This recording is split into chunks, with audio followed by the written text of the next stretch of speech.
Good morning to you, Dog Nation. I am Brandon Adams. This is Dog Nation Daily, the daily podcast for Georgia Bulldogs fans, presented by Pella Window and Door of Georgia. So happy to have you with us for a very fun show today. Let me lay out a little bit of what's going to happen here. We'll get ready to get rocking and rolling after that. Before we're done, I have a really cool announcement to make, something I'm very proud of, something a lot of folks behind the scenes around here have been working very hard to kind of put together, and now we can unveil it for you.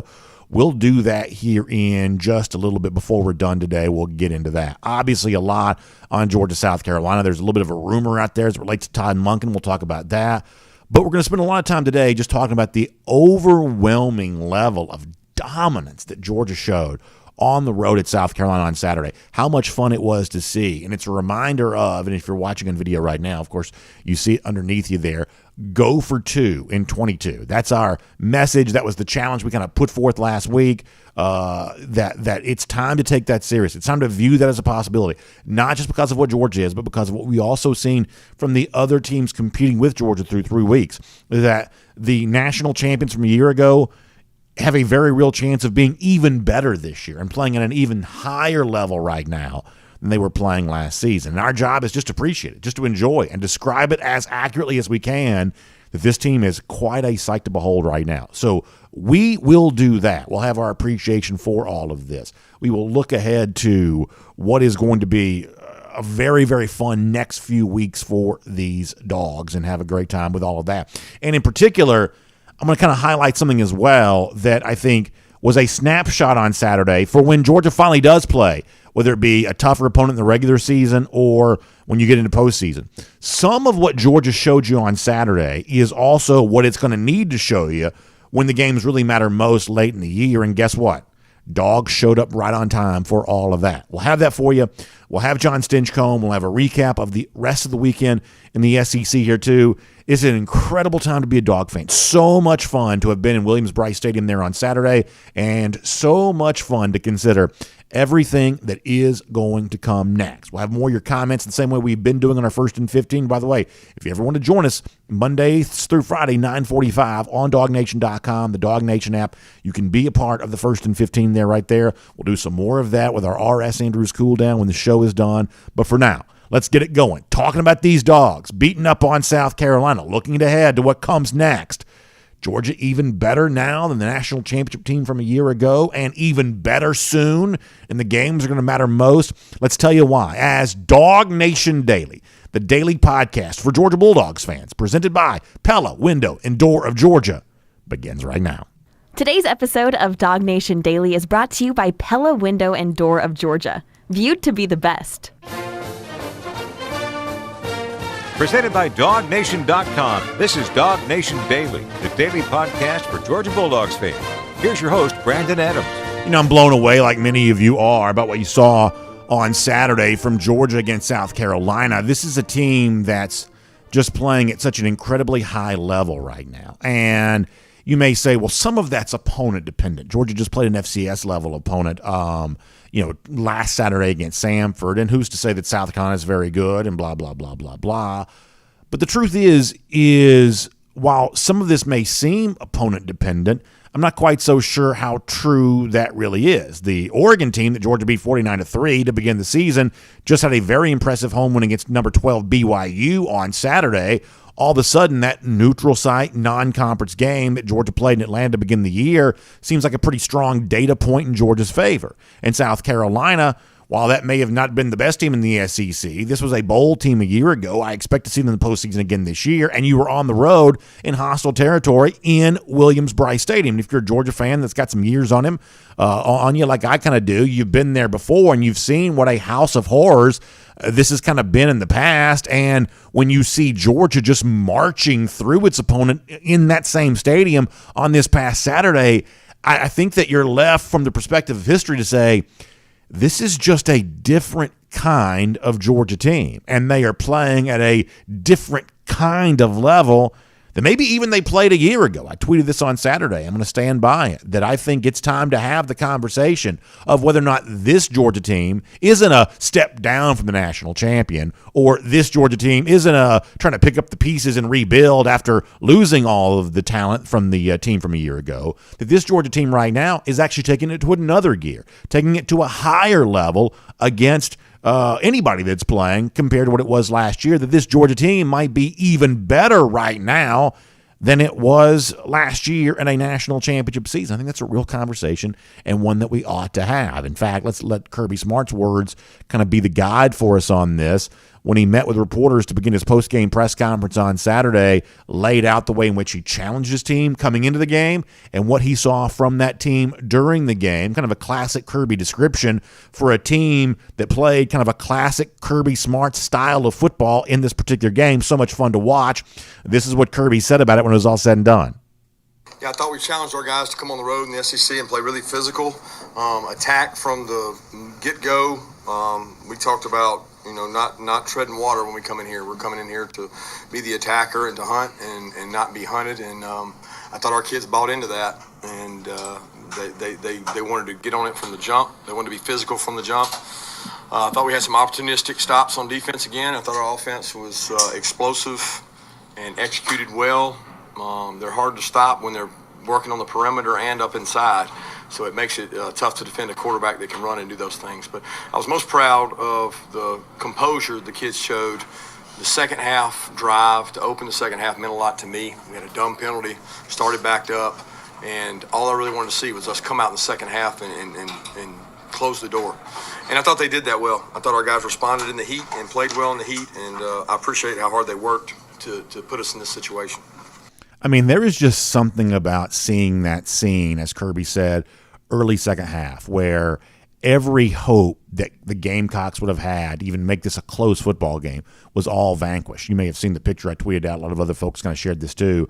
That South Carolina student section that's so famous for like the sandstorm and the bouncing up and down and waving the towels and all that kind of stuff. And we kind of built a lot of our pregame coverage around, the hostile environment Georgia was going to find itself in. The fact that for some Georgia players, they hadn't really been in an environment like that before. That was really kind of the story. And as Kirby Smart said, hey, you've got to have composure and you've got to be able to sort of exercise that muscle in a situation like this. We see how you perform in favorable conditions in Atlanta against Oregon or in Athens against a Samford. We see how you play when things are going your way. But what about when the entire stadium, or at least the majority of the stadium, doesn't want you to succeed? What about when they're trying to do things to impact you negatively? How do you respond then? Well, we saw how emphatically Georgia responded on Saturday. And I think it's a real message. You've been hearing me say a lot, hashtag go for 2 and 22. I give you the two fingers around here a lot. I'm not saying peace. I'm saying come get your peace, because right now Georgia is that team who is playing, I believe, at a higher level now through 3 games, a quarter of the way through the regular season, than it did even in the early stages of what turned out to be its national championship season a year ago. I mean, think about this. Last year, neutral site, non-conference opponent, week 1, Clemson. Georgia won the game 10-3, had to get a defensive score just to have any margin for victory whatsoever. Well, this year, against a similar opponent in a similar situation, Atlanta, neutral site, non-conference game, they're beating Oregon 49-3, right? It's the same level of defensive performance, not giving up a touchdown, but the offensive performance was touchdowns on 7 consecutive drives to begin the game. That's a clear advantage for 2022 in comparison to 2021. Georgia, for the first time on Saturday, played a opponent that had also played last year. No disrespect to the 2021 team. They went through South Carolina relatively easy, won the game 40-13. You'll remember, though, there were some passing plays given up. Josh Vann, who for whatever reason, not a big part of what South Carolina is doing right now, but last year, Josh Vann kind of had a pretty good game against the Dogs. You gave up 13 points to the Gamecocks, and that's a game that was at home. That's a game that conceivably should be a little easier for Georgia. In this particular case, in Columbia, you're winning 48-7. You're scoring more points. You're giving up fewer points. It's a pretty simple way of kind of pointing out that, yeah, right now Georgia is playing at an incredibly high level, and you kind of wonder where it can even go from here. Now, one more point I want to make on this here just for a moment. The other thing that I thought was cool about Saturday is, okay, well, it won't always be this easy. Even for someone like me who is very bullish on Georgia right now, even I'll acknowledge, eventually you're going to play a tougher game. You may get somebody to sneak up on you in the regular season. Certainly come postseason, December, January, you're going to play a tougher game at some point in time. And what was cool about Saturday is I think that Georgia reminded you of what it could be when it needs to be in a tough, close situation. In other words, the thing that we called out for a lot last week is we said, hey, you got to get Brock Bowers more involved. Remember on, I think it was Thursday show, I forget if it was Thursday or Friday, but we kind of focused in on Bowers in particular and said, listen, as varied and multiple as Georgia's been offensively, this is still Georgia's best offensive weapon.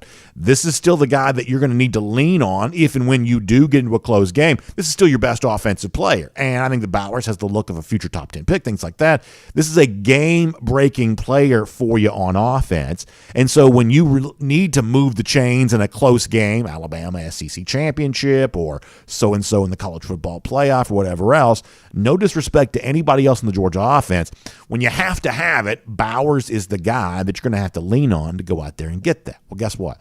On Saturday, we got the reminder of why Brock Bowers is still every bit as good as we all thought he was last year, and every bit the important potential focal point for this Georgia offense again this year. 3 touchdowns, 2 through the air, 1 on the ground, all of them to dazzling effect. The one kind of the corner of the end zone, one of the great highlights you'll ever see. And once again, Kirby Smart kind of talking about Brock Bowers after that game and kind of what he saw from him offensively. And Smart also kind of pivots back to the entire group there as well. But let's not kid ourselves here.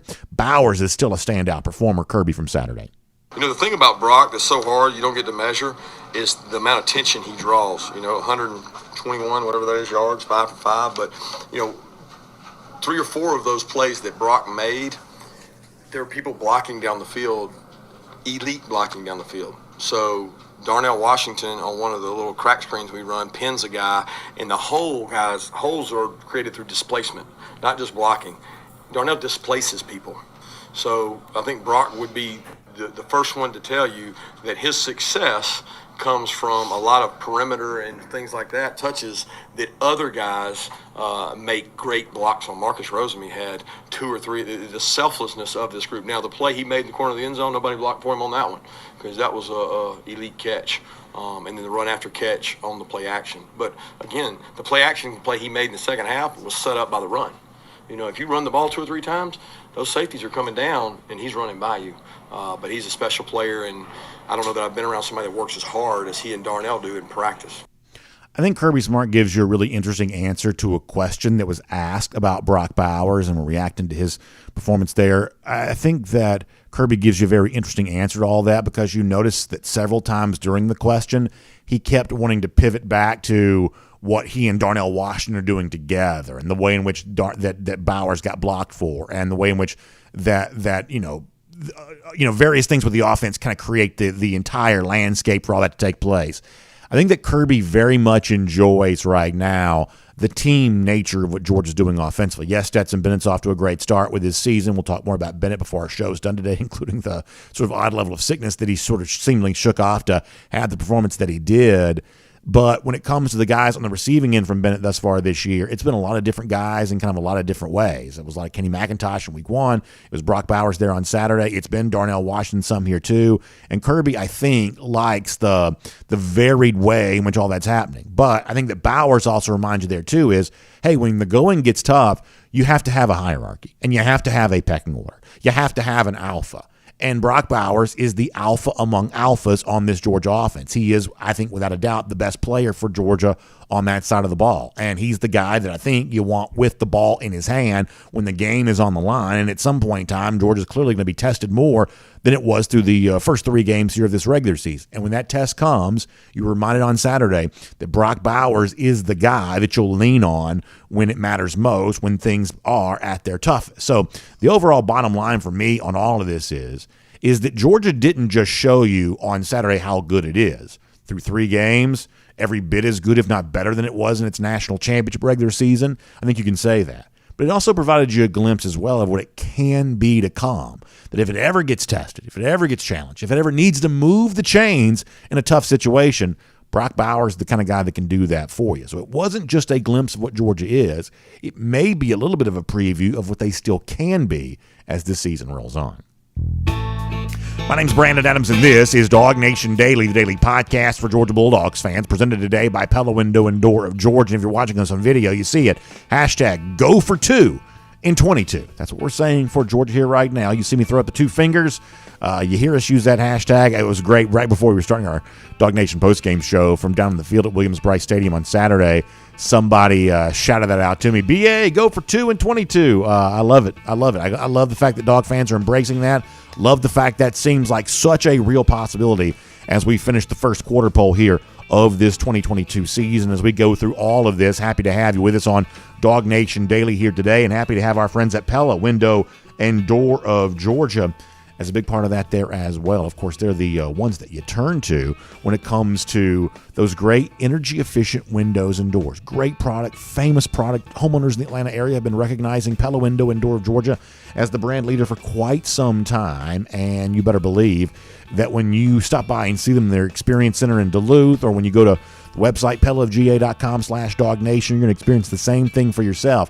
Why these doors, why these windows are just viewed to be the best. And we say that all the time, but you'll see it for yourself. It's more than just a slogan. When you install them, it's going to be something that's going to make your home look better on the outside, which could certainly increase the curb appeal, which can mean positive things for your resale value, but it's also going to make you think you feel great on the inside there too, because it's keeping that energy, that stuff that you pay so much for, whether it be the nice cold air here in the warm weather season or the heat that comes in the colder weather time of year. It's going to keep it right there in your house where you want it to be. That is what Pella Window and Door of Georgia is all about. Also great savings here right now there as well, because between now and the end of the month, September 30th, you can get no payments, no interest for 12 months or 50% off qualifying installation. Simply go to PellaofGA.com/DogNation.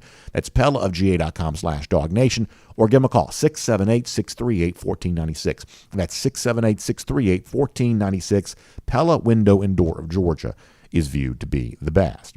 All right, so we're going to get Jon Stinchcomb coming up in a moment. Some fun stuff with Jon here. Before that, though, let's go around the doghouse, assisted today by our friends at AAA. And I want to start with a rumor, and then I want to get to, I guess, kind of maybe the reason why this rumor even exists. So one of the big national college football stories yesterday was the fact that Arizona State finally did what a lot of folks thought they were going to have to do at some point in time. That's moving on from head coach Herm Edwards. You may have even seen the video.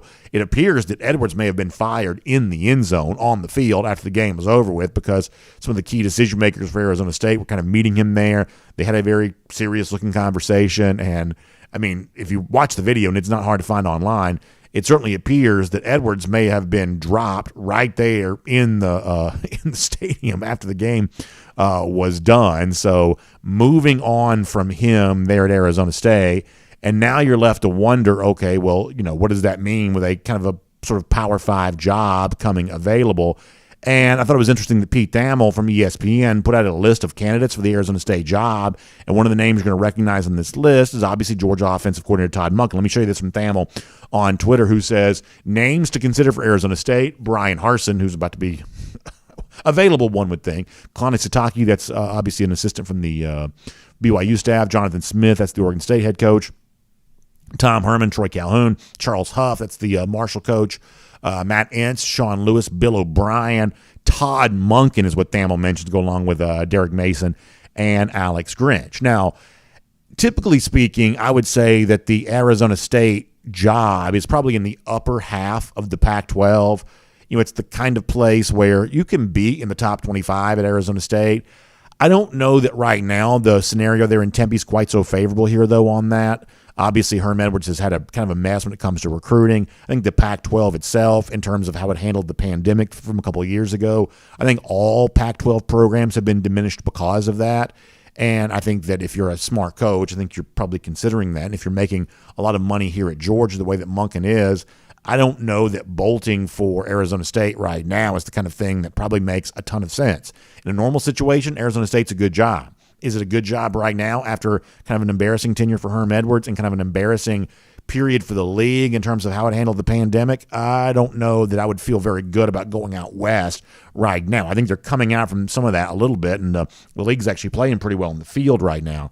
But to me, Pac-12 coaching positions are still damaged goods right now. I think that Monken, as well paid as he is probably smart enough to know that. But here's the other thing that also we all kind of know as well, is that you don't keep offensive coordinators forever. That if the guy that you have is performing the way that he's supposed to be, you are going to see his name show up as a as a rumored candidate for any coaching job because everybody wants a good offensive mind. Scoring points is the name of the game. And right now, that is what Georgia's doing. What are they averaging now? Y'all are better at math than I am. Somewhere in the neighborhood of, 44 points per game thus far this season. We said before the year, is it possible that Georgia could actually exceed after being at just under 39 points per game last year? Is it possible they could exceed that number and kind of get into the 40s? We even said, hey, a magic number for me might be somewhere in the neighborhood of, say, 42 points per game. Well, through 3 games, Georgia's even higher than that, a number that some people thought was probably impossible. Well, through 3 games, it seems not just possible, but probable based on the way they're currently playing. And once again, to hear from Kirby again, the guy that's a rumored candidate maybe for some coaching jobs, whatever else, but doing a bang-up job of coaching this Georgia offense right now, leading them to an area offensively I don't think the program's ever been before. And Kirby gave Monken due credit for the way in which he approached this game during his post-game remarks on Saturday. Once again, here's Kirby, this time on Todd Monken. I mean, he was aggressive.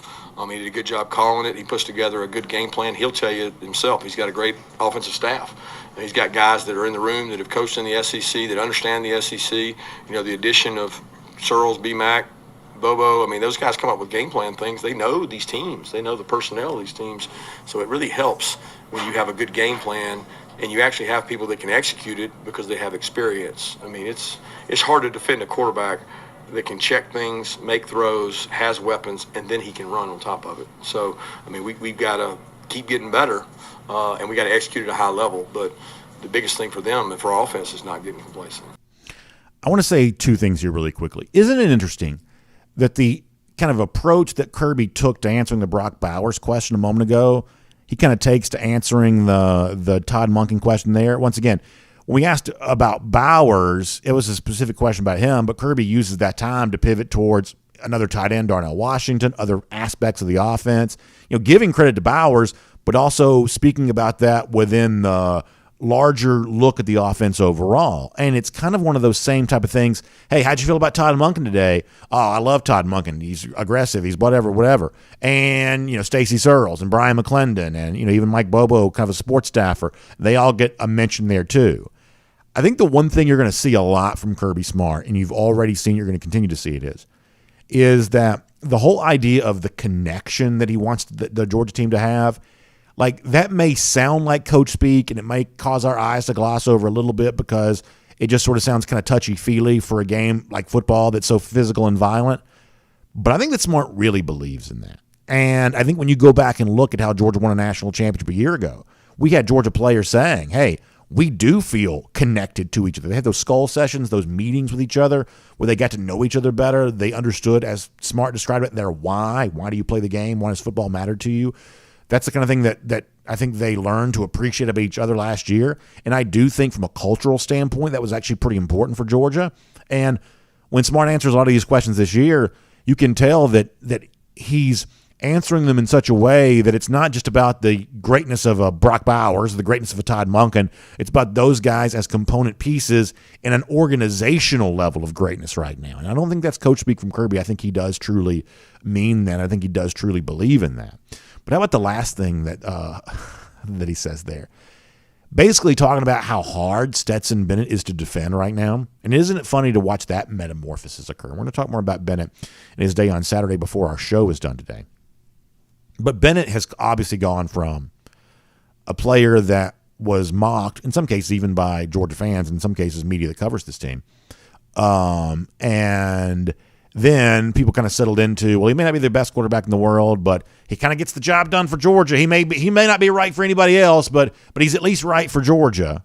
And now it seems that things have kind of evolved again to the point where all of a sudden now Stetson Bennett's not just the quarterback that kind of, holding on to the reins at a program like Georgia.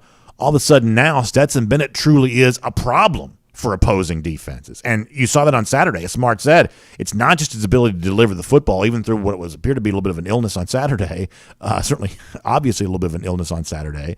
It's not just that. It's also he can beat you with his legs, too, and he had a beautiful rushing touchdown, for instance. And all of a sudden, Stetson Bennett's become one of these guys that you actually have to kind of game plan against. And coming up with a game plan that works against him, thus far, we aren't really seeing too many teams be all that effective when it comes to game planning against Stetson Bennett.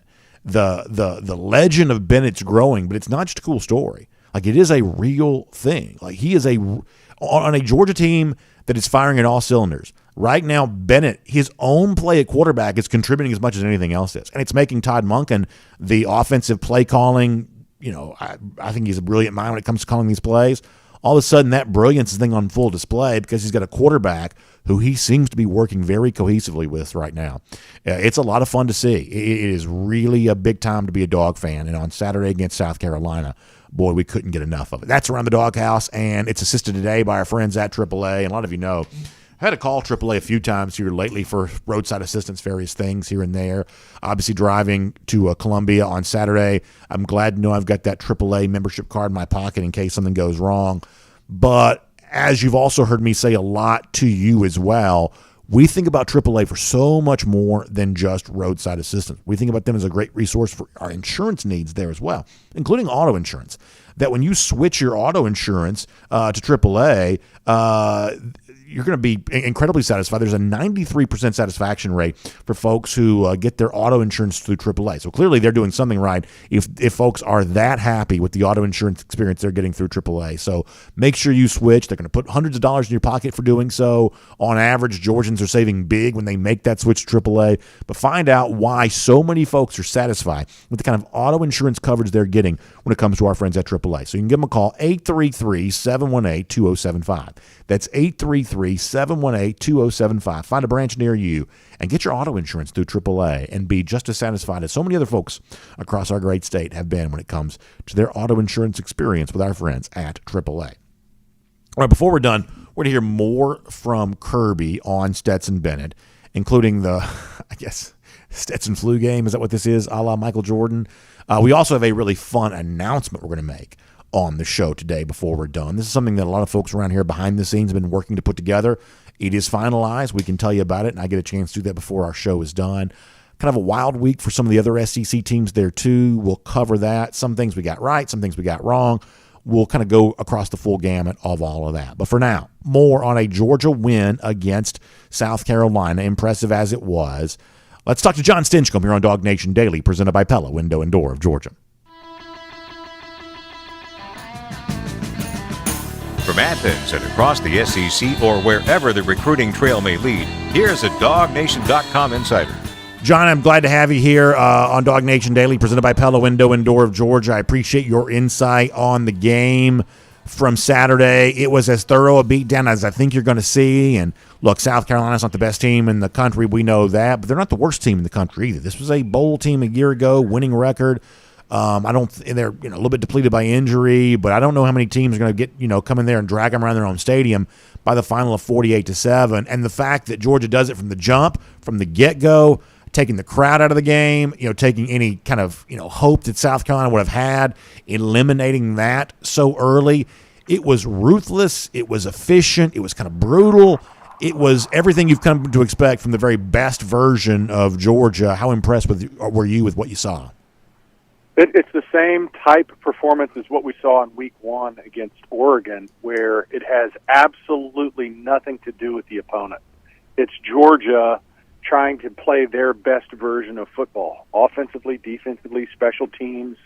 They talk about a standard in Athens, that's what they're playing to, and they're showing that. That's a hard concept to execute in the game of football. Very often we'll see very talented teams that play to the level of their competition. And what we've seen early on this season is that Georgia is playing to be the best version of themselves. And, man, does it make for exciting football and truly devastating football for your opponent. I mean, Oregon has shown the past 2 weeks that, they're capable and they're going to continue to ascend through this top 25 ranking. And South Carolina is a team that they're trying to create some identity with under Beamer, but man, when you go up against a juggernaut that is as talented as Georgia is, and they're playing early on in the season as complete and as efficient as they are,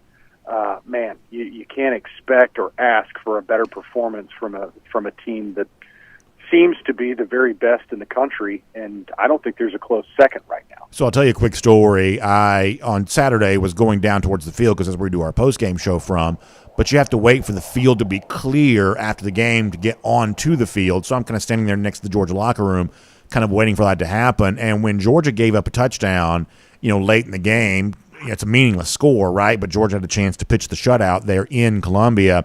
There were a lot of support staff, folks like that, kind of readying the locker room for the team to come back when the game was over.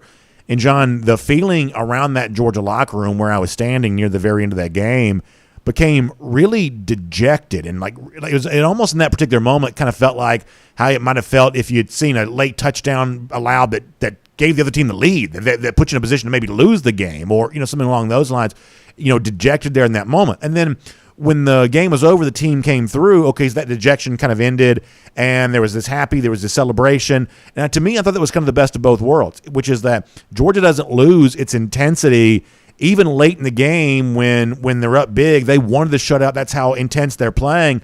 But it's also not this sort of joyless experience either, and I think getting both those things right are really important, that you do want to be intense and hard driving. You do want to make the practices tougher than the games, and all of that's a big part of the story for Georgia.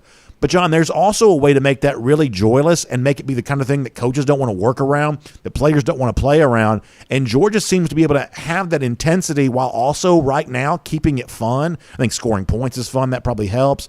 But to me, somehow, some way, there's a mentality around the Georgia program, and I'm going to let you talk after this, I promise, but there's a mentality around the program that has been really expertly conjured up where they are super intense without being hard to be around. And I think that's kind of a cool statement, at least on what I'm seeing with my own eyes. And as a former player, I'm curious what your observation of something like that might be.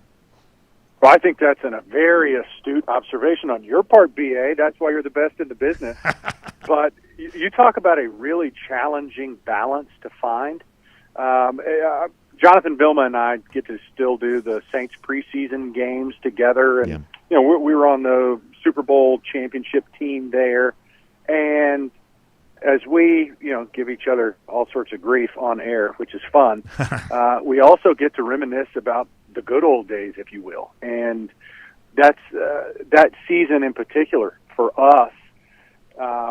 We had the expectations through the roof, and you're pushing each other and you're competing on a daily basis, and you're pushing because you feel like, man, I think we got something special here, and anything less than your best isn't going to get it done. So you're grinding and it's hard, and you have to balance that with you got to have fun. And I think that team in particular, speaking from experience, it's not an easy balance to find where you're pushing for the very best, and when it's the last minute of the game and your starters have already taken their tape off and are posing for pictures and signing autographs on the sideline practically, but yet you still care in that last minute and a half of football that we don't allow a touchdown because this is about all of us. I think it speaks to just the level of intensity and the level of expectation across the board for this team. And to see them have fun and to know that you're able to push and try to redline as much as possible throughout the season and do so in a way that you're still enjoying it, that is a really, really special balance that most teams aren't able to find. One, they don't have that capability, but if it's miserable, then you're not going to maximize either. And so what a great observation by you, it takes that kind of access to see it and witness it. But I think that's what makes special teams truly special. And I think in the case of Stetson Bennett, who we talked about a little bit before you joined us, we're going to do more on him before the show's done there too. John, he's been a good story for a while. I think now he's just a good player. It's still a good story, and it's still an amazing, testament to his perseverance that he's where he is right now. But now he's just a good player through 3 games. I think he's playing the quarterback position as at a high level as really anybody in the country is. And I think he's become a very difficult person to game plan against for the reasons that Smart pointed out of what he does with his legs, in addition to the fact that, He's darn near 300 yards per game every single game, just under that on Saturday. But still, to be, throwing the ball the way that he is, adding the dimension with his legs. This is a Georgia offense right now that's playing at a higher level than it ever has in program history. And I think that Stetson Bennett's a big part of that. I could not agree more. He's gone from not a weakness, right? I mean, he was a guy he's not a weakness. We can work around him. He's solid. To this guy's a problem. He is a problem for other teams, and I think it not only speaks to him and his development and his intuitiveness, his commitment to get better as a player, because Stetson Bennett today is obviously not the same guy he was even this time last year.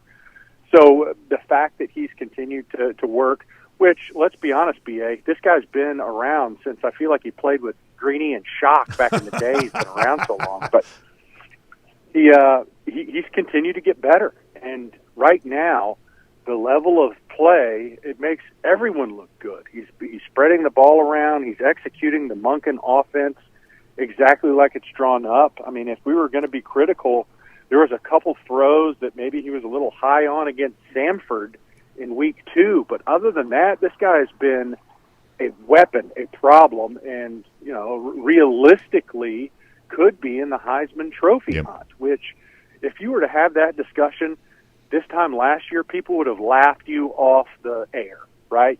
And now it's legitimate. I mean, the guy is playing at a really high level and is one of the primary reasons why Georgia is as efficient offensively as they have been. I mean, there's the statistic that they showed on TV of the number of possessions that they've had this season and the number of which have ended in scores, primarily touchdowns, and it's ridiculous. And there's only one player who, aside from the center, that gets to touch the ball every play, and it's because of Stetson's efficiency and his decision-making, which, if you're going to be critical, there was times last year where maybe he was a little too cavalier in some places, but, man, he's getting the ball in the right places. He's certainly a weapon when he runs it, and is the primary reason in my mind that this offense looks as lethal as it has been through 3 weeks. So through 3 games, Georgia's allowing 3.3 points per game here. And, Georgia hasn't yet played one of the very best teams in the country. But, John, that is such a remarkable level of stinginess, right? I mean, I don't care. I mean, obviously Oregon went out and beat BYU on Saturday, so clearly they're not a pushover necessarily. But to have given up that few points when the standard is like basically nothing, like Georgia almost pitched a shutout on Saturday, did pitch a shutout against Samford, even against a team like that, they gave up like 100-something yards of offense the entire day. I mean, we're going to get fixated on stats, and we're going to get fixated on some of the offensive stats because that's always just going to drive the headlines, even for people who try to think a little deeper. Offense is always just going to kind of, occupy a lot of your mind space. But this defense right now is every bit in keeping with what this defense did in 2021. It may not have 5 first-round picks on it right now, but it may have 5 first-round picks eventually for some of these younger guys or whatever else. But this is a very, very impressive showing from the Dogs defensively through 3 games. And I think, we talked about it in the offseason. This offense has a higher ceiling than what it had last year. There's more playmakers. There's more ability on that side. The expectation would be that the offense is going to look better this year, and they're going to need to because there's going to be such a drop-off and still be good. I mean, the expectation is that this defense is still a good defense, but could not compete and compare against a truly historically relevant defense that Georgia fielded last year. And all of a sudden you're looking out there and going, man, there's a lot of meat eaters out there. I mean, there are some guys that are playing hungry, and the standard is really high. And when they do seem to have some yardage and the opposing offenses are threatening, they come up with big-time turnovers. And that's something that I think any defensive coordinator is really excited about is how can we get the ball back and how can we create, and that's what this defense has done early on. So as these younger guys are quote-unquote growing, I mean, look at the number of true freshmen out there that are making plays on a regular basis. and you think the sky is certainly the limit. And as we go through these quote-unquote growing pains, they don't hurt all that much. Yeah. And this defense is looking very much the counterpart to the offense. So, again, it's such a balanced performance. And you look at the schedule and you think there's not a lot of huge threats. I think that the one thing you're wondering is how will this team respond when and if it does respond to adversity or face adversity, because they have had none up to this point. All right, so let me be a wet blanket here to close this out on two issues, and one of them is that right there. Given the fact that some of us just have to have something to worry about, do you worry about a certain complacency that could get baked into the cake if Georgia isn't playing any tough games ever? And some of these games should be tougher than they are, but Georgia's just at such a level that makes that hard to do. But do you get softer if you're not ever pushed around? And I don't know on this schedule if there's anyone capable of pushing Georgia around. I realize it just seems like I'm being overly negative by even going that route, but I guess there's a part of me that wonders do you need to play a tough game at some point in time? Do you need one of these opponents to step up and challenge you? What happens if that doesn't take place? Well, BA, we'll have to ask Ohio State and Clemson fans because they do it on an annual basis when they play like one big game a year.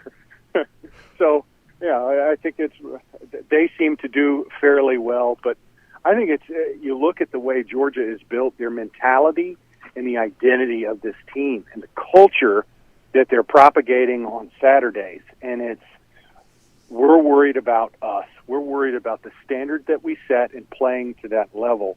And I think that approach and that mentality carries you through. It's a challenge. We've for guys that have played, we've been there where you're playing against, forgive me to all the Commodores out there, where you're playing in a lesser talented Vanderbilt team and you're trying to get motivated knowing that you've watched a week's worth of film going, these guys aren't as good as we are or aren't as good as some of the other opponents we have. It's hard to get up for those games. Just like it's hard to just turn it back on when you're playing good teams. And you can't just flip the switch and say, hey, we've been coasting, but now we're going to be playing at a high level. And what I see from this Georgia team is it does not matter who we're facing. We're going to play to our standard. We're going to play at the speed at which we demand of one another and what's demanded of us from our coaching staff. And that's a whole nother animal. And I think that gets you ready for the challenges that you'll face, even without having to face them throughout the season on a regular basis. So I think it's about culture. Final thing for me, and this is so unfair. I said going into the game that I was a little concerned about the Georgia rushing attack, and I wanted to see this group come out and average 6 yards per carry against South Carolina. Well, John, that's basically what Georgia did. If not for some kneel downs at the end, they would have averaged 6 yards per carry on Saturday. They had a total of 208 yards on the ground. And yet, even with Georgia doing what I said I wanted to see them do, I still sort of find myself having some questions with the Georgia rushing attack, because the truth is like some of that average looks better because of quarterback runs, because of a Ladd McConkey carry. Obviously, Brock Bowers had a rushing touchdown. I do think that traditional running back runs for Georgia, those carries that your lead running backs are going to give you, I do think I want to see a little more from Georgia in that regard. I thought pass rush, I know Georgia didn't sack the quarterback a ton on Saturday, but they did bring pressure. Rattler was running for his life. I didn't have a huge issue with Georgia on the pass rush standpoint on Saturday. That's another issue that I've discussed in the past. I wasn't that concerned by that.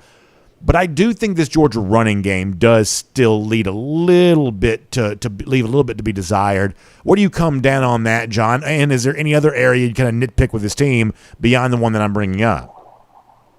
Yeah, I say this. If we're scoring points at the rate at which we're scoring, we can debate on a Monday morning as to how they can be more efficient in the run game. But at the end of the day, they're putting up crazy points. Yeah. And they are super efficient. It's funny. When we made that transition from Coach Rick to Coach Smart, retention of Georgia's identity of being RBU, that's got to be a part of it, right? And the answer was, yeah, of course, as long as we stay relevant to how the game is evolving. And, that's the direction. Coach Monken has said it a time or two when interviewed is, some of these plays that go down as passes, they're like the extensions of the run game. And, as a former offensive lineman, I can attest, you're like, whatever, really. And then you see, like the Brock Bowers sweep. Well, that was just a little pitch pass from Stetson, but that's blocked like a run for everybody else. And a lot of these plays on the perimeter where, the ball is in front of Stetson, so it goes down as a pass, it's really just widening the field and offensive lines coming off like it's a run play. So I do believe that there's some truth in explaining that, some things that are going down as passes is just an extension of the run game. But we are really just being critical of an offense that has performed at such a crazy high level that you keep this up, and at the end of the year, maybe we can talk about it. But maybe there's a game that we get to, and we're not able to, exploit the passing attack with every weapon that any team would have wanted that Georgia seems to have, wide receivers, tight ends, backs out of the backfield, and we're forced to run the ball, and then we'll have to assess, our ability to do more conventional running. But now's not the time to me. I think you keep scoring and moving the ball the way Georgia has so effectively. I think you can live with where the run game's at, and it's not, the 1990s Wisconsins and Iowas where we can pound it down anyone's throat whether they like it or not. No, I think that's well said, John. Great stuff. Always love your analysis here on a Monday. We appreciate that. Hope you enjoy your week. We'll talk to you back here on Dog Nation Daily, presented by Pella Window and Door of Georgia again very soon. Always appreciate it, BA. Go Dogs. Let's take a look around the rest of the league. This is SEC Through. Great time to be a Dog fan. Enjoyable season thus far. Reflected indeed in the conversation we just had with Jon Stinchcomb. Not so happy for some other teams around the SEC. We'll get ready to tell you about that as we go cruising around the SEC, courtesy of Royal Caribbean. And it's hard not to think, and listen, there's a lot of hay that's going to be put in the barn prior to all this. It's hard not to think, though, how happy we could be come April when we're back on board. Independence of the Seas, what turned out to be a wonderful national championship celebration last spring, could be the same thing again. Second ever cruise with Dog Nation on board. Independence of the Seas this upcoming April 24th. We want you to be a part of it. And by the way, how about that if you're watching in video? How good does Perfect Day Coco Cay look right there? Tallest water slide in North America. We're going to it. Largest freshwater pool in the Bahamas. We're going to be there and be a part of all of that. You see the ship there docked. We're going to do that. We're going to sail in. We're going to park. We're going to get off. We're going to spend a day in what I truly think is paradise. Perfect Day Coco Cay. That's what it's all about. And I want you to be a part of it there with us too, because there's nothing better than a Royal Caribbean cruise vacation, especially one that goes to Perfect Day Coco Cay, which is what we're going to be doing. We're going to go visit Nassau in the Bahamas there as well. So it's time to get on board. It's time to be a part of it. Now, you should do like me and take some other Royal Caribbean cruises. Think of these sort of like practice cruises. Like, I feel like I have 2 practice cruises coming up to get ready for the Dog Nation cruise. I'm going to do some practice in December, a little bit of a walkthrough, if you will. I got my own practice cruise coming up in February there as well. And then the big one in April, second ever cruise with Dog Nation. RoyalDogs.com, the website you can go to find out more about it. Find out about all the great fun we're going to be having. Also, our friend Jessica Slater. Even if you've just got some questions about it, reach out to Jessica. You can call her 770-718-9147. 770-718-9147. We have a commenter to our DogNation.com website. His name is Bill Russell. And Bill said before the show began, hey, could not say enough nice things about Jessica Slater and the work that she did getting Bill booked for his Dog Nation cruise. So whether you're ready to book or you just want to have some questions about the experience, go ahead and reach out to Jessica, 770-718-9147, or check out more information at RoyalDogs.com. Don't forget, if you book between now and September 30th, you're going to get that $100 onboard credit to use while you're on board Independence of the Seas. That's specialty restaurants, that's bars, shore excursions, things like that. You can use that on board Independence of the Seas. But the bottom line is we will see you there in April, but got to get you booked up right now as we get ready to do all of that. All right. I got a lot of SEC stuff. Let's go through some of this as quickly as we can. Of all the things from this past weekend, there was nothing that we were more right about than Auburn. Auburn is an awful football team, and we thought the Penn State game would be the indicator of that for everybody else. Turns out that's exactly what it is. This team has no quarterback. It was supposed to be Zach Calzada. Calzada couldn't win the job. They've been operating with quarterback by default since then. It's been TJ Finley. You kind of wonder going forward if it might be Robbie Ashford. Either way, Auburn is terrible. Brian Harsin is as close to a lame duck as there exists. Whether Harsin gets out on his own and goes back out west, a place where they don't play quite as rough as they do down here, or something along those lines, the Auburn situation is just untenable right now. And you get the feeling, and the sense that I'm getting from people that I've talked to who are a little closer to the Auburn situation is that there's always this battle going on between the institution and its boosters. And the Auburn boosters have always seemed to have this sort of outsized level of power. And they may be even more emboldened now because Harsin wasn't their guy. The institution, Alan Green was athletic director at the time. The institution wanted to pick its own head coach, did not want to listen to the boosters. Well, the coach they picked was awful, and no matter how distasteful the attempted coup against him was, led by boosters during the offseason, the fact of the matter is what I'm being told is that they are going to feel more empowered to pick the next coach because they didn't get to pick the last one, and the guy turned out to be a doofus. So they're going to be feeling even more empowered in the future. When does this happen? When does Harsin get fired? It almost doesn't matter. For now, Auburn is one of the worst teams in the SEC, likely the worst team in the SEC West, and they were embarrassed at home against Penn State there on Saturday. A game that I did not get right, and you're going to hear me say this a couple times about picks that I made that went the other direction. I expected far more from Mississippi State than we got on Saturday. And the truth is, driving back from Columbia, I really didn't get to see much of this game. I hope to get a chance to watch some of it at some point this week. But I thought that Mississippi State would really assert itself in Baton Rouge against an LSU team that looked like a little bit of a messy operation based on the Monday night game back on Labor Day against Florida State. Mississippi State was actually a slight favorite on the road here in this spot, but did not assert itself really at all. And I don't know. It seems like a lot of what we've praised Mississippi State for coming into this actually defensively. Like you think about, Mike Leach coach team. The truth is that coming into the game, Mississippi State actually been better defensively than it had been offensively. But it sounds like they had some breakdowns there in that game on Saturday. Some of you who saw more of the game can probably offer more of an expert opinion than I can about how it goes down. But Mississippi State was kind of handled by an LSU team that I don't think is anything special. So I was a little surprised by this, just based on what we'd seen from the Bulldogs through 2 weeks. Another slight surprise, I guess, was A&M getting the win against Miami. And look, A&M makes the change at quarterback. I told you on Friday I didn't feel great about my pick. I had gone against A&M in the spot, but I acknowledged on the Friday show that, which you think of as sort of like sharp money or like, edge type gamblers, there'd been a little bit of talk about them being on the A&M side going into the game, sort of a classic contrarian take type deal because of how bad A&M had been. I said, and it's kind of a loser mentality, I'll acknowledge, but I had said, listen, the story I want to tell myself is if I do lose, I didn't back an A&M team that has shown it can't score any points. Well, even switching to Max Johnson at quarterback, A&M still wasn't great offensively. I do think that Max is probably better than Haynes King, and it's probably his job here moving forward.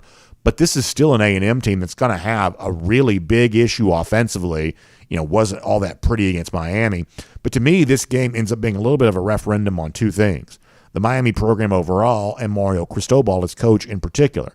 Look, Miami came in the game kind of a nice ranking, sort of thought of as an upper-tier team in the ACC. This is a A&M team that had just lost to Appalachian State. If you're Miami, you have got to assert yourself on the road better than this. I mean, this is the kind of game that, I know they were a point spread underdog in the game, but is it asking too much for Miami to go in this spot and win when they're trying to be the loudest team in the NIL space for the class of 2023, when they have this, national championship pedigree going back decades?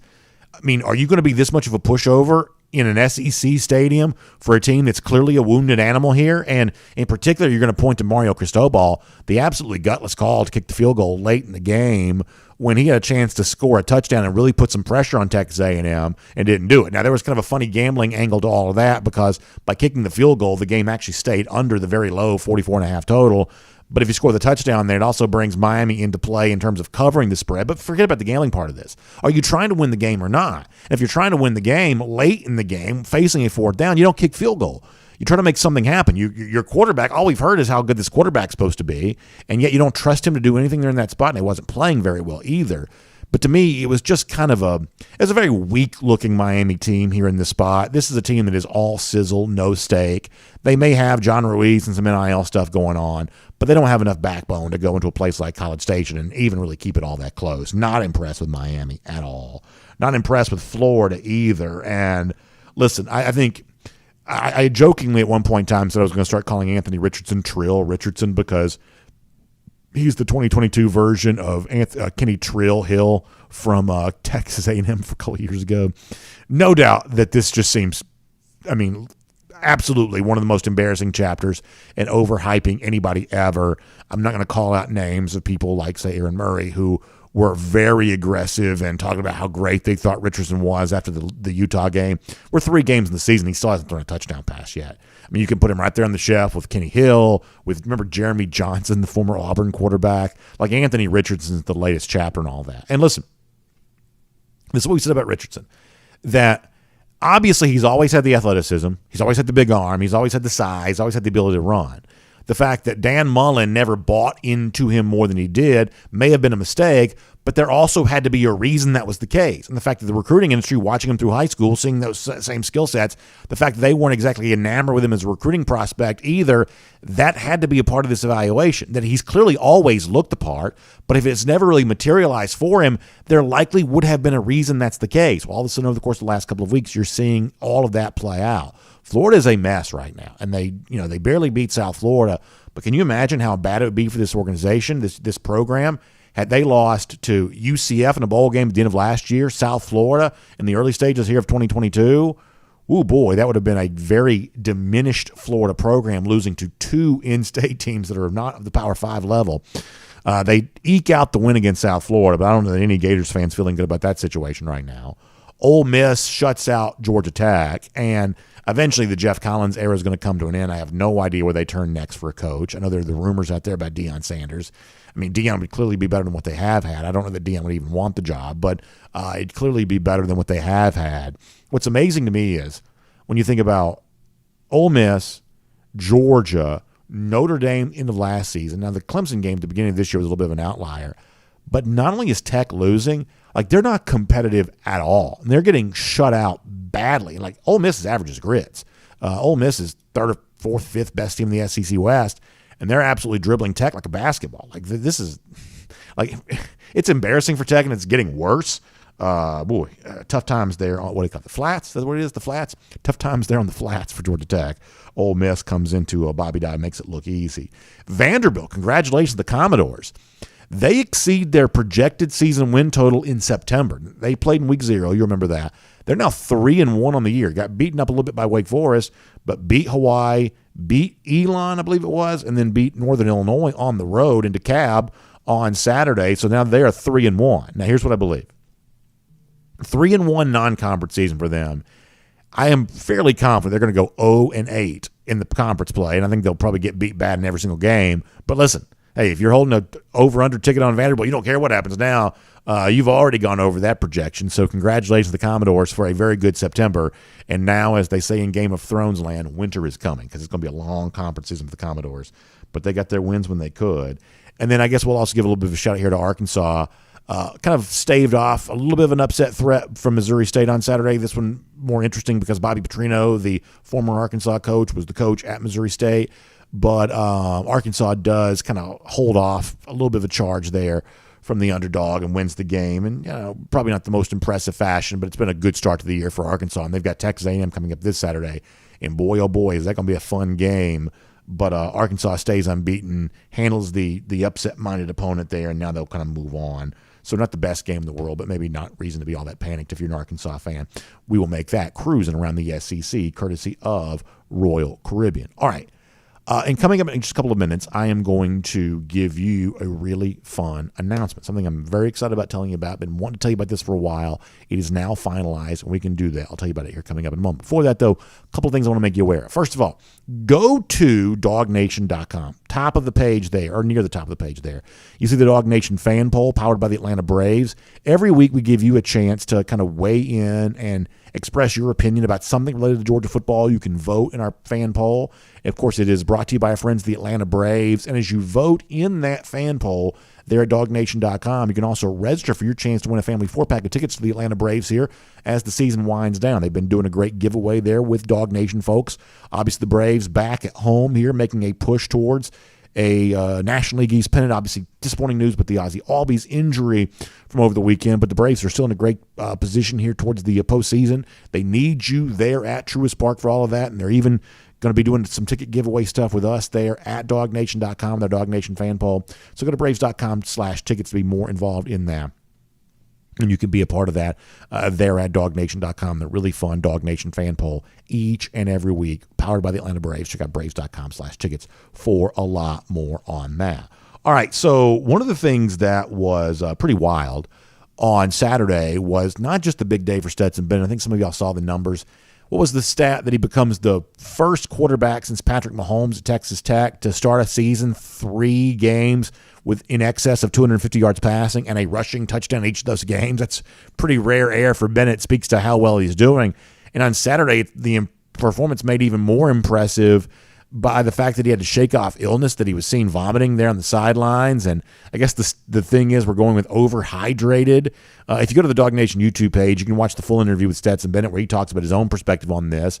The Kirby Smart press conference, he went into pretty significant detail about whether or not they considered like taking Bennett out of the game, how sick he really was. But here's a little taste of what Kirby said about Stetson after the game in terms of, hey, shaking off that illness, the typical heat of Williams-Brice Stadium to have the really big game. We talked about him earlier, but here's more of Kirby on Bennett right now.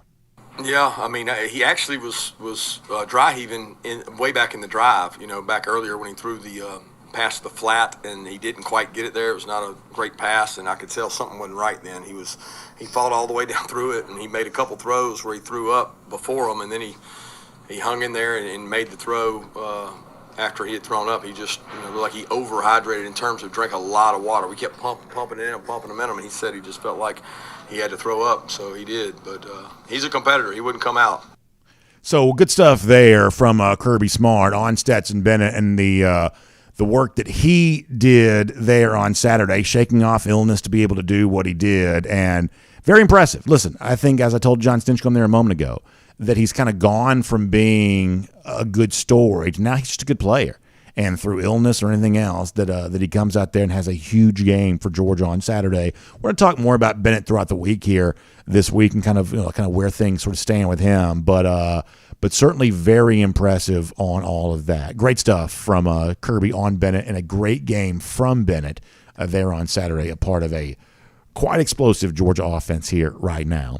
And on Dog Nation Daily, presented by Pella Window and Door of Georgia, before we kind of get ready to wrap up our show today, I also want to make kind of a fun announcement for you here.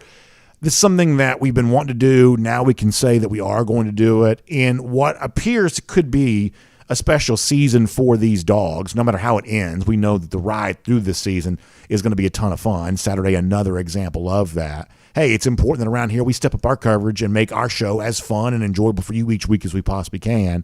And so what better way for us to do that than to tell you that starting tomorrow and then every Tuesday after that, we're going to welcome in the great former Georgia quarterback Jake Fromm to be a part of our show here each Tuesday on Dog Nation Daily. Now, we had an event with Jake a couple of weeks ago over at Marlowe's Tavern in Dunwoody, and I thought it was just amazing. I thought some of the stuff that Jake kind of revealed there that day, from some of his connections still being involved with this team, hanging around the football building from time to time, but also just as a guy who's just a sharp football mind, NFL starting quarterback, a guy who obviously had great success while he was at Georgia, that there's a level of football knowledge that Jake possesses that I thought he really kind of put on display. In fact, if you want to go back through the archives of our videos and see the event with Jake the other day, I think you'll see an example of that. It was really terrific, and I think we're going to get that from Jake each and every Tuesday. In a season in which Stetson Bennett is having such a special year, at least through 3 games, that would seem to be the case, getting an expert breakdown of how Bennett's performing and the teams that Georgia's going to be facing each week and all that goes along with that.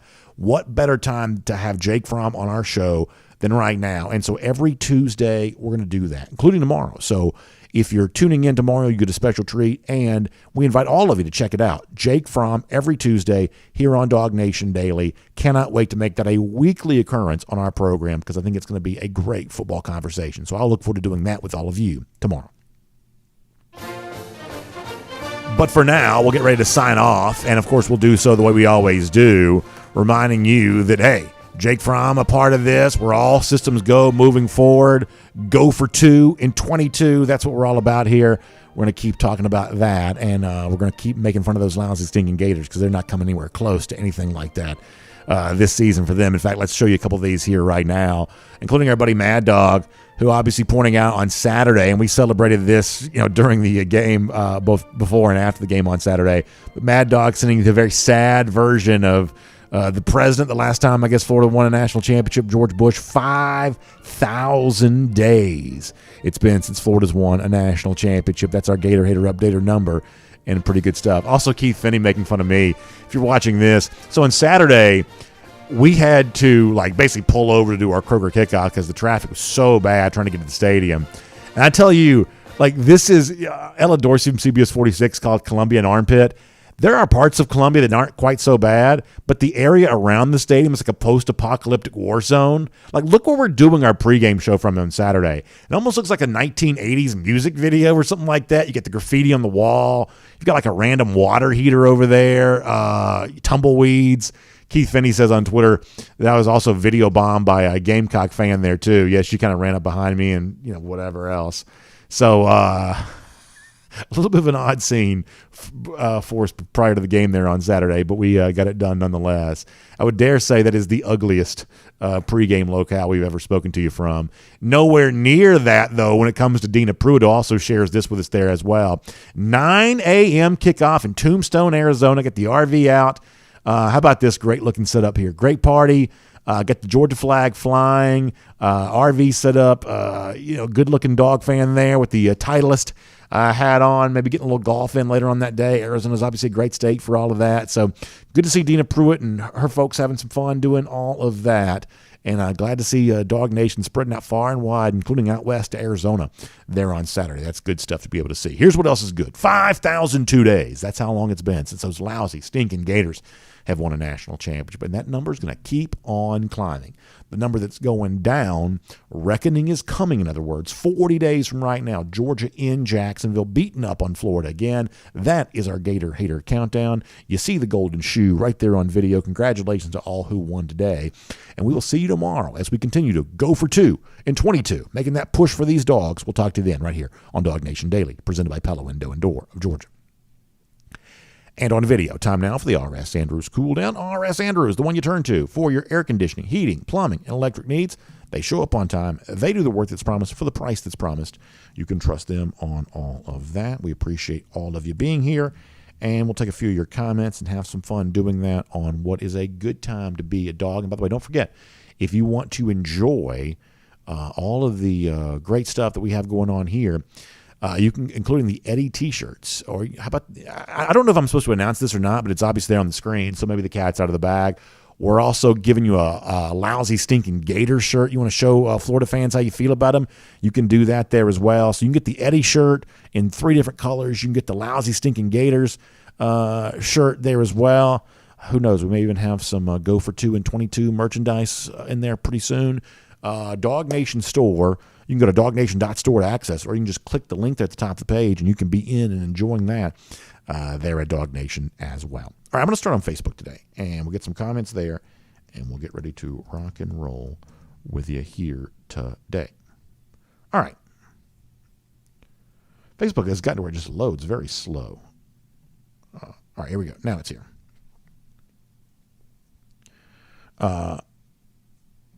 Let's see what else. Isaac Cruz says, want to hear your thoughts on the LSU Mississippi State play calling when both teams went for it on their 25-yard line on 4th down in the first half.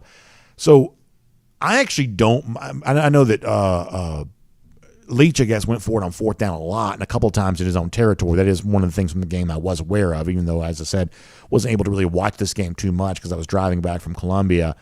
I actually don't mind aggressive play calling on 4th down even in your own territory, it's one of those things where, like, I think that coaches would do well to automate as much of their decision-making process as possible. Because in the sideline, in a kind of a chaotic environment, making good decisions then is not always easy to do. So the more automated your decision-making can be, the better off you might be. And an example of how you can automate your thinking is that when in doubt, the aggressive choice is almost always the right choice. Now, it may not work out, but you can't know how anything's going to work out.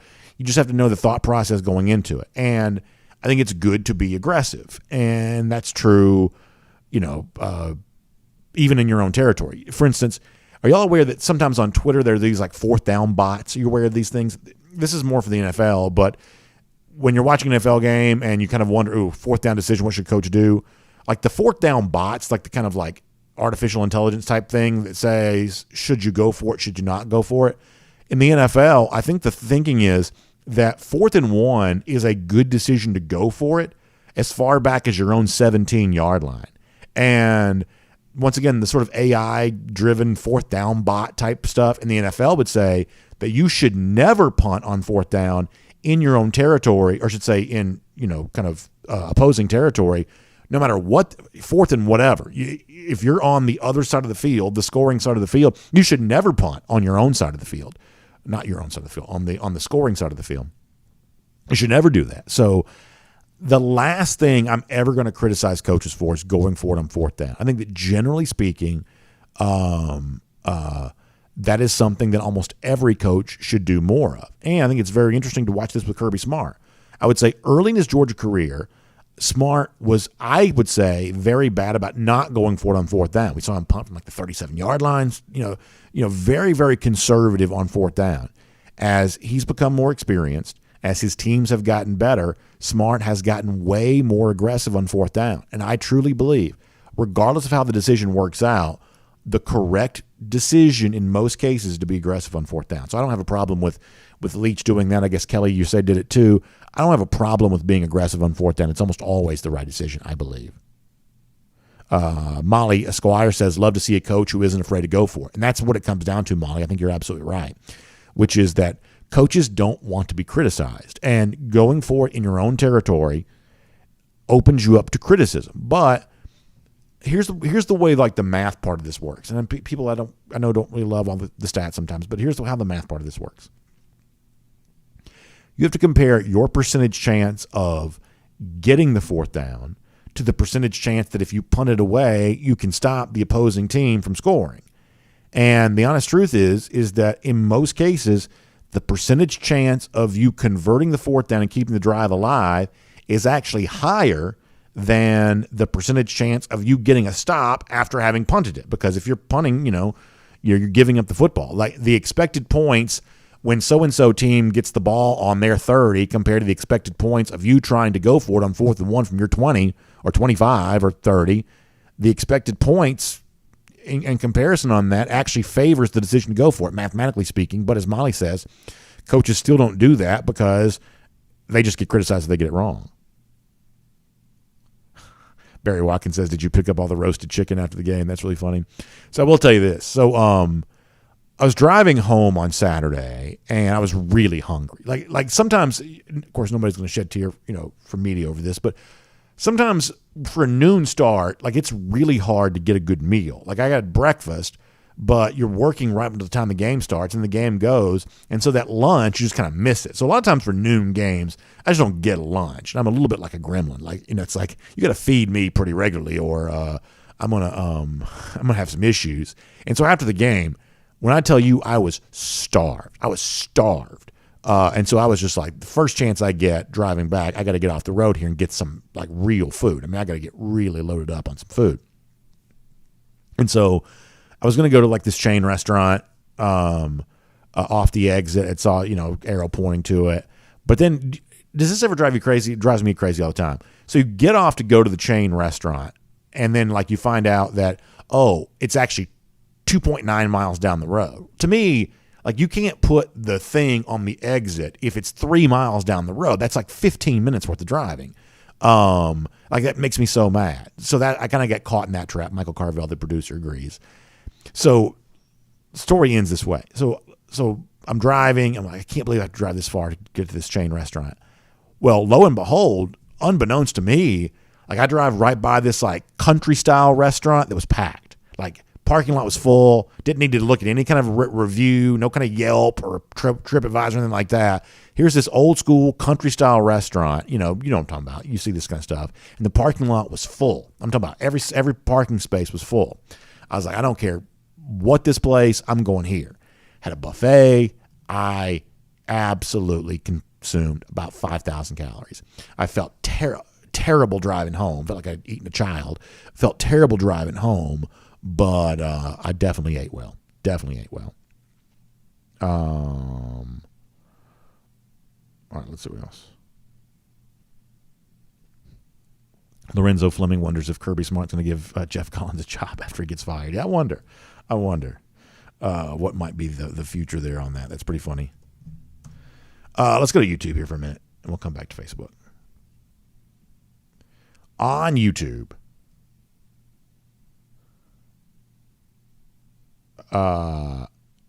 let's see what else.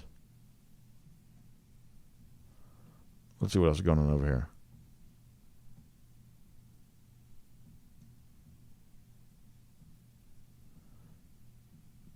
I'm trying to figure out what they're talking about over here. Alco D'Amica says, I had a great cigar after the Carolina game. I was at Williams-Brice. I also hate that I missed you guys. Yeah, I got a chance to see our buddy Doghouse Lawn Care. He came over to see us at the post-game show. That was kind of cool. So if I didn't get a chance to see you, I apologize for that.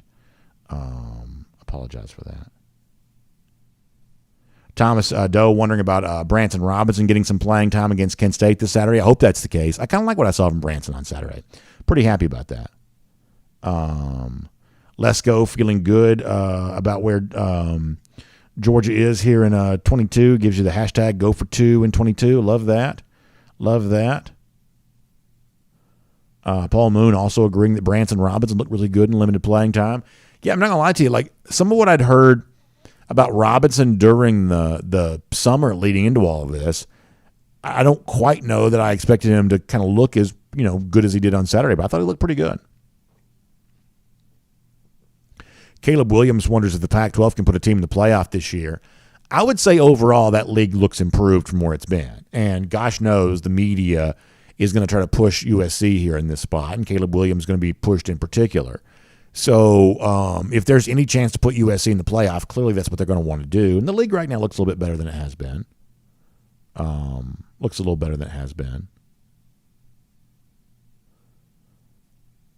James F. says, mailman statue coming to Athens. Listen, I'd love if there'd be a lot of statues in Athens. We don't seem to be getting that way anytime soon. Jonathan Aaron says, do you think that not giving Big O the ball as much is hurting his draft, where he might not go as high as he could if we gave him the ball more? I mean, I don't think he had a catch on Saturday, but he's been targeted a bunch, y'all. I mean, let me see if I can pull up his numbers. I mean, you can't say that Darnell Washington hasn't been targeted a bunch. I think that he kind of has been. So, there's just only so many footballs to go around, and like the best player on this offense is Brock Bowers. So, you gotta sort of feed Bowers. Let me see if I can find these for this season right now. Like I said, I don't think that Washington had a catch on Saturday, but I mean, he said, he said 4 catches thus far this season, no touchdowns yet. And I guess ironically said the same number of actually, no, he did have a catch on Saturday. So he's got 5 total catches this year. You mean 5 catches through 3 games, who for a guy that's technically speaking the second tight end, I don't think that's too bad. Hasn't gotten a touchdown yet. But, I mean, Georgia's also spreading the ball around a pretty good bit right now. So I can't say that Darnell Washington is being ill-used at the moment. And I'll also use this as an opportunity to kind of mention something that I mentioned both pregame and postgame on Saturday. Not a surprise that Eric Gilbert did not travel. That was kind of the expectation sort of the couple days leading into the start of that game. Had a lot of conversation with folks about Gilbert kind of going into Saturday. And I think the sense that you should have from all this is, not being on the travel roster. Kirby talked about kind of a personal issue, after the game. I don't believe that Eric Gilbert's in Georgia's doghouse, Kirby Smart's doghouse. I don't think he's being punished. I think he's in the midst of working his way back into full status again after an issue kept him off the football field for the entirety of last year. And so I think he needs our patience. I think he needs our prayers. My understanding is there have been some moments this year when Gilbert's had some really good practices, but there's also that kind of ongoing battle that he's been going through that he is, I think, still to a degree in the midst of. So, I think the people that were communicating to me were communicating that message pretty clear, that this isn't a scandal. This isn't, well, I guess he's overrated, or I guess he's whatever else. Like nobody's trashing Gilbert. Nobody's throwing Gilbert out. If anything, people are wanting to stand up, support him, offer him support, offer him encouragement, and really root for him to be what he can be, which is a big part of what's happening here at UGA. But for now, that's still very much a work in progress. But I did want to add that to that, just based on some conversations I've had. Lesko says, do you ever seen a better group of wide receivers and tight ends when it comes to blocking downfield? It feels like the beginning of a dynasty. Yeah, I mean, when we talked about the thing with Brock Bowers a moment ago, Kirby immediately kind of pivoted to who was blocking for him and who was doing what. I do think they really get into that. I really do. And I know A.D. Mitchell had talked about that on the block that he had on the McConkey touchdown in the Oregon game. And Brock Bowers, who was the guy getting blocked for in this game, was the one doing the blocking for the McConkey touchdown against Oregon. Like, all of this just seems like really corny and really coach speakish. But for Georgia, it really is working. Like, they really are kind of buying into that team mindset. And,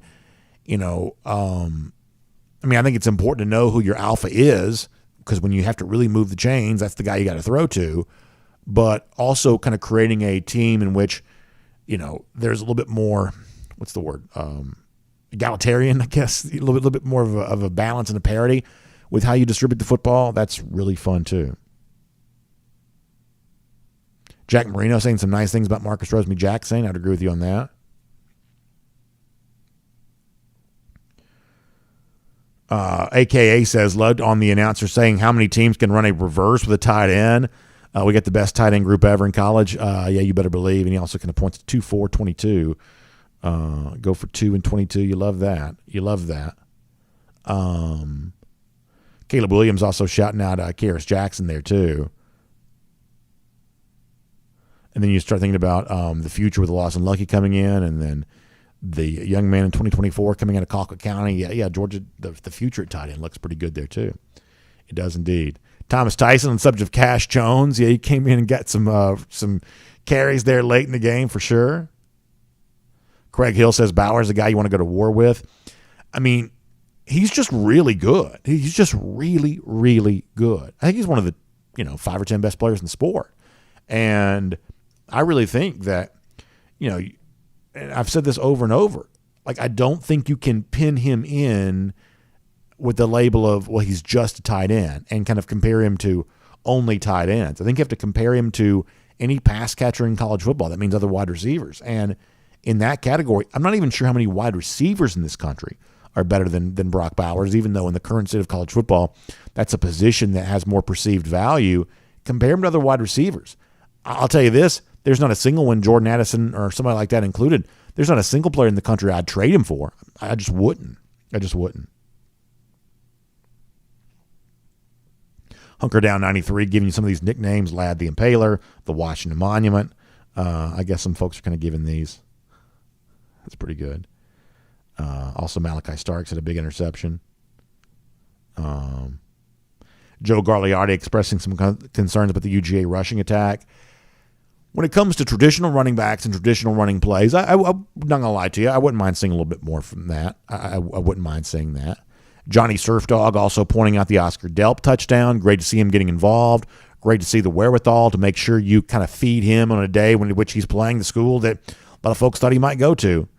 That's pretty important. Hunker Down 93 also wants Darnell Washington to start getting more catches. And look, I get that. But, I mean, let's see. Let me pull this up. Where does Washington rank among the team in catches right now? So if you look at Georgia for the season and you look at receptions, So Brock's got 10 catches now. McIntosh actually has 15. McConkey's got 10. And then, he's right there in that category of, so he's 5th on the team in catch, tied for 5th with catches, because Mitchell's got 5 there as well. So, they've thrown a lot to the running back this year. You've got 10 catches for Bowers. After Saturday, Bowers leapt back to being this team's leading receiver.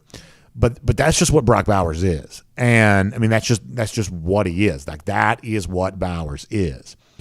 And so all of a sudden now it becomes this battle of between McIntosh and McConkey and Mitchell when he's out there and Kearis Jackson, how much of that is Washington supposed to get? And he's kind of right there in the mix with all of them. Georgia clearly has a leading receiving target. That's Bowers. And in the battle to be that sort of secondary guy, I think Washington's right there. I do. And obviously he wants the football, and that's one of the reasons why, he considered, I guess, transferring away. I'm not naive here. I understand that. But Georgia's giving it to him. He's going to be one of Georgia's top receivers here this year. He is getting the football. Hemingway thinks there's even more to come from the Georgia offense, which is fun to consider. Johnny Surfdog also shouting out the coaching staff for their amazing 24/7 recruiting efforts that have built this incredible roster, living through the glory years right now. Yeah, you are reminded of these individual recruiting wins on days like this, where the level of depth that Georgia has, even in the second half of these games, is really pretty remarkable. Randy Hall says, what professional wrestler is Brock Bowers? Well, that's what's kind of funny is that so many of these Georgia players give off like a pro wrestler style vibe. Like Darnell Washington is this like colossus. You just sort of he's just awe-inspiring just to see him. And so many of the other Georgia guys are this like very imposing looking person. Like Bowers is not that. He's not imposing when he's just standing there. He's not imposing when he's talking. And he met with reporters last week. Like, he only demonstrates himself as this like alpha among alphas when he starts playing. When he has the football in his hand and he starts running. It's not until then that he looks that way at all. John Fitzpatrick was a guy that people just sort of jokingly call Clark Kent because they felt like he looked like Clark Kent, But the real sort of Clark Kent type guy for Georgia is Brock Bowers, because he spends most of his time just looking like any other dude, and then he kind of turns into Superman in these sort of rare instances. And when called into action, he kind of becomes Superman. John Fitzpatrick looked like Clark Kent, looked like Superman, but the way in which Bowers just transforms himself just like that with the ball in his hand, he really does kind of give off that sort of Superman style vibe.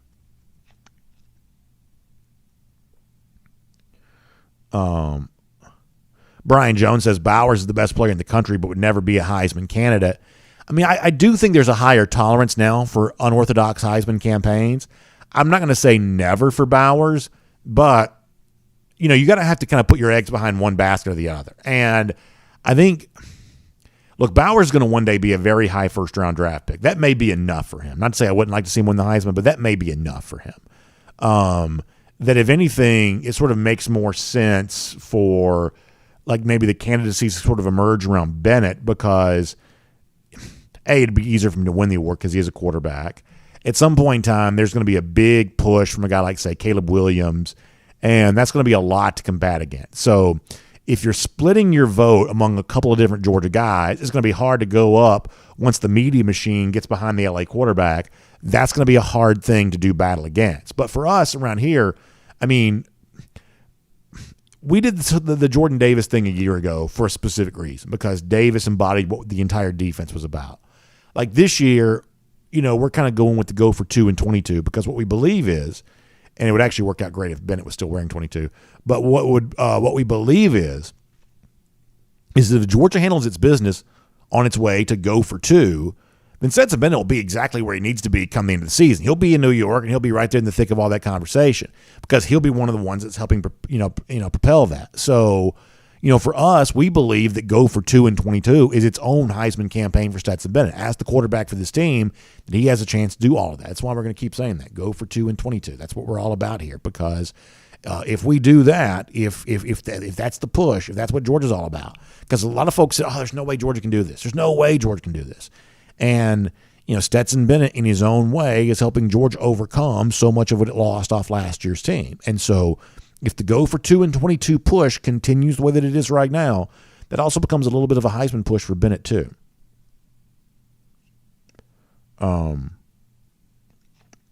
Johnny Surf Dog says that Brock Bowers is the ultimate warrior. I don't think so. And listen, I love Brock Bowers, but I'm telling you, like there is something about him that's so like wildly unassuming, except when he has the ball in his hand. It's really pretty amazing.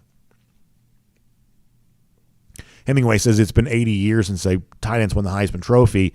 That's fair, but we also saw a defensive player as a finalist last year. We saw a wide receiver win the thing a couple of years ago, and it had been a gazillion years since that had happened too. So, I mean, we are in a little bit of an age of unorthodox Heisman candidacy. Jordan Davis, while he wasn't a finalist last year, that became a real conversation that we kind of pushed. That became a real conversation. So unorthodox Heisman candidacy has a little bit more, of a viability than it once would have. All right, let's get some comments from the other comment section. We're going to get ready to get off. Wyatt Fielding was impressed by Carson Beck there on Saturday. I was there too. This is a guy that's been here for a little while now. This is his third year in the program, 2020. Yeah, the third year in the program. And he's starting to look like a guy that's been here for 3 years now. And I mean that in a very complimentary fashion. He just seemed really comfortable in that backup quarterback role, and I think that's nice to see. Paul Moon says Brett Thorson's about to transfer for playing time. That's funny to consider. Spencer Clark says Bennett reminds me of the great Doug Flutie. It's an interesting comparison. Nature Boy here in the comments section. Appreciate him being here today. Always, anybody with the nickname Nature Boy is all right by me.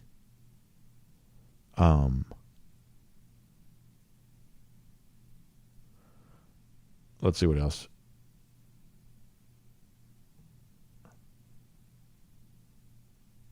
Thomas Tyson on the Brock Bowers hairline. DMart42 also talking about Stetson Bennett throwing a block there. And listen, like Bennett's always been really popular with his teammates. And stuff like that makes you well-liked with your teammates. It just does. Howard Eubanks says, I'd love to see Washington get a jump ball in the red zone touchdown in the middle of the end zone. Yeah, I mean, so I think a lot of what we think about Washington, like last week, Stetson did try to throw it to him in the red zone. It's like one of the rare sort of not great throws that Stetson's made here this year. I thought he probably threw it a little too hard when honestly all you got to do is probably just lob it up right there and let Washington do his thing. But that would have been, another catch. It would have been a sixth catch and a touchdown. And it'd be kind of the highlight play that would have kind of changed this. So, in that particular case, one of the rare instances when the Georgia offense just didn't quite really click this year. But down there in the red zone, they did try to get the ball to Washington. They're going to keep doing that. They are. They are.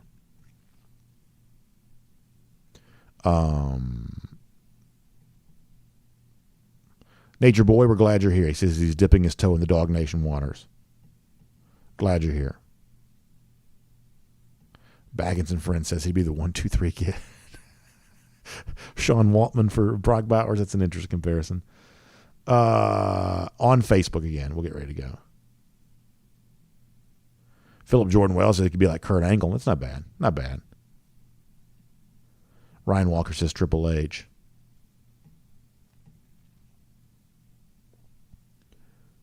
Ooh, Bill Sanders says Brock Bowers would be kind of like Ronnie Garvin, mild-mannered guy, but it turns into hands of stone. Of course, in football, sometimes hands of stone is not always a great thing, but I know what you mean. Super tough inside the ropes. Bill, I kind of like that.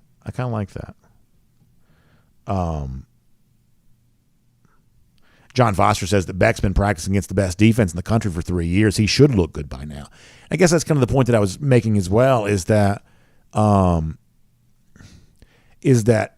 I do think you develop, by just being around. I'm not saying it's a natural process. You have to obviously put the work in to do that. But like Beck looks like a guy right now that is taking advantage of the fact that he is a year older than Vandegrift is, and a couple years older, at least from school stints, than Gunnar Stockton is. And right now he kind of looks, kind of poised and all of that. And I'm sure he would, if he was sitting here right now, he'd tell the story of, his 2020 year, I'm sure kind of sucked. I'm sure that wasn't great, right? Pandemic and all the stuff. You didn't have spring practice that year. I'm sure he sort of felt like that was maybe a lost year for him. But that's still 12 months around the college program in some form or fashion that he can put to some use. And since then, things have been more normal. And right now, Carson Beck looks like a pretty poised quarterback. A pretty poised quarterback indeed. All right, final comments, then we're gone.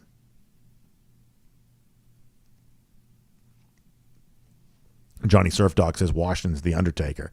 I get the fascination with Darnell because he is just so remarkable. I mean, he's just so remarkable. On a sport that's sort of defined by larger than life athletes, Darnell's the largest of them all. I mean, I do get that. I do get that. All right, we're getting ready to go. Dan in Arkansas wants to go for 2-22 and get consecutive shutouts in the next couple of weeks. Kent State coming in on Saturday and Missouri the week after that.